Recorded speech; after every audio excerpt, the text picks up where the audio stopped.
Hi అండి. అందరికీ నమస్కారం. Welcome to my channel. ఈ వీడియోలో ఏపీ ప్రభుత్వ ఉద్యోగులకు మరియు మారినటువంటి పదవీ విరమణ వయస్సు, ఆర్థిక శాఖ ఖరారు అంటూ అప్డేట్ రావడం జరిగింది. సో, దీనికి సంబంధించిన పూర్తి వివరాలు ఈ వీడియోలో తెలుసుకుందాము.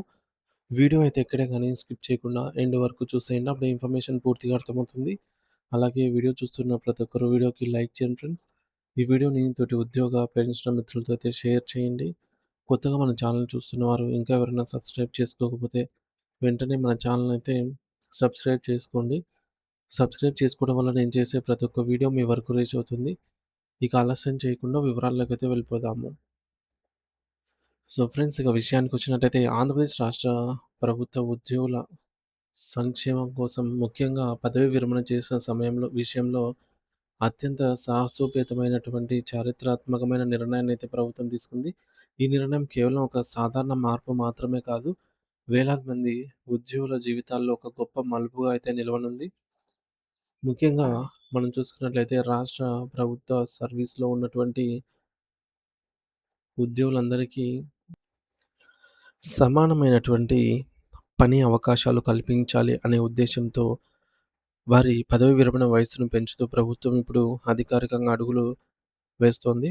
గతంలో సాధారణ రెవెన్యూ లేదా సెక్రటేరియట్ విభాగాల్లో పనిచేసే ప్రభుత్వ ఉద్యోగులకు వయస్సు పెంచినప్పటికీ కొన్ని నిర్దిష్ట విభాగాల్లో పనిచేస్తున్న వారికి ఆ లబ్ధి చేకూరలేదు.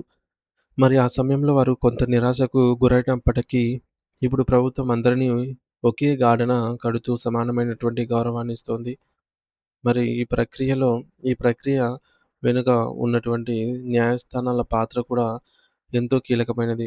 గత కొంతకాలంగా వివిధ ఉద్యోగ సంఘాలు న్యాయస్థానాలను ఆశ్రయించగా, గౌరవనీయ కోర్టులు ఇచ్చినటువంటి ఆదేశాలను మరియు సూచనలను ప్రభుత్వం చాలా సానుకూలంగా అయితే తీసుకుంది.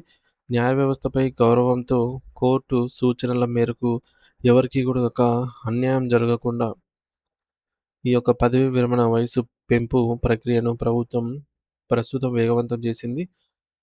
ఇక రాష్ట్ర కేబినెట్ సమావేశంలో ఈ యొక్క అంశంపై లోతైన చర్చలు జరిగాయి. మంత్రులందరూ కూడా ఏకగ్రీవంగా దీనిపై ప్రాథమిక ఆమోదం తెలపడంతో ప్రభుత్వం ప్రస్తుతం ఈ ఫైలు తుది నిర్ణయం కోసం మరియు విధి విధానాల కోసం ఆర్థిక శాఖ, ఫైనాన్షియల్ డిపార్ట్మెంట్ దగ్గరకు చేరుకుంది. మరి ఆర్థిక శాఖ అధికారులు ప్రస్తుతం దీనిపైన పూర్తి స్థాయి కసరత్తును నిర్వహిస్తూ ఉన్నారు.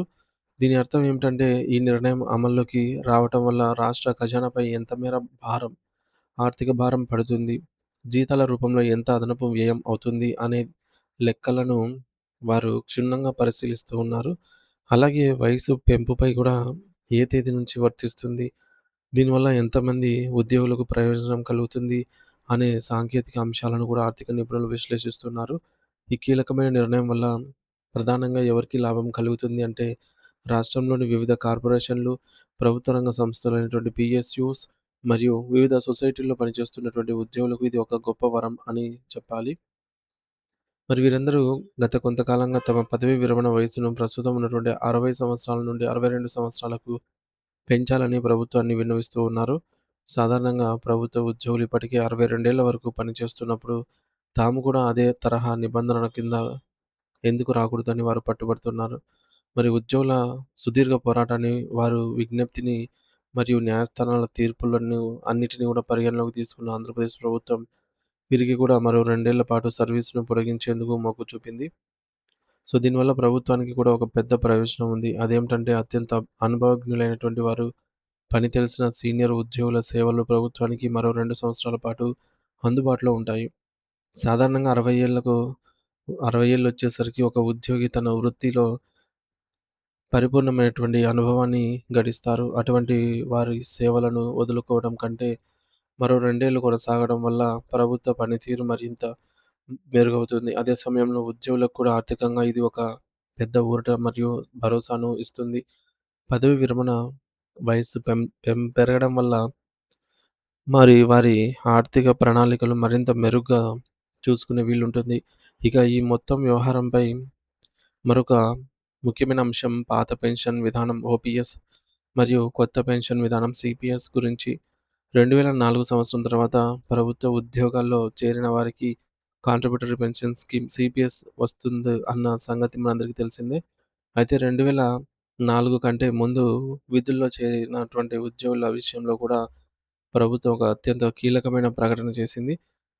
మరి వారికి పాత పెన్షన్ విధానం ఓపీఎస్ యథావిధిగా కొనసాగిస్తామని, వారి పదవీ విరమణ తర్వాత రావాల్సినటువంటి అన్ని ప్రయోజనాలు ఎలాంటి ఆటంకం లేకుండా కల్పిస్తామని ప్రభుత్వం స్పష్టం చేసింది. ఈ ప్రకటనతో సీనియర్ ఉద్యోగుల్లో నెలకొన్న అనేక ఆందోళనలు, అయోమయం పూర్తిగా తొలగిపోయాయి.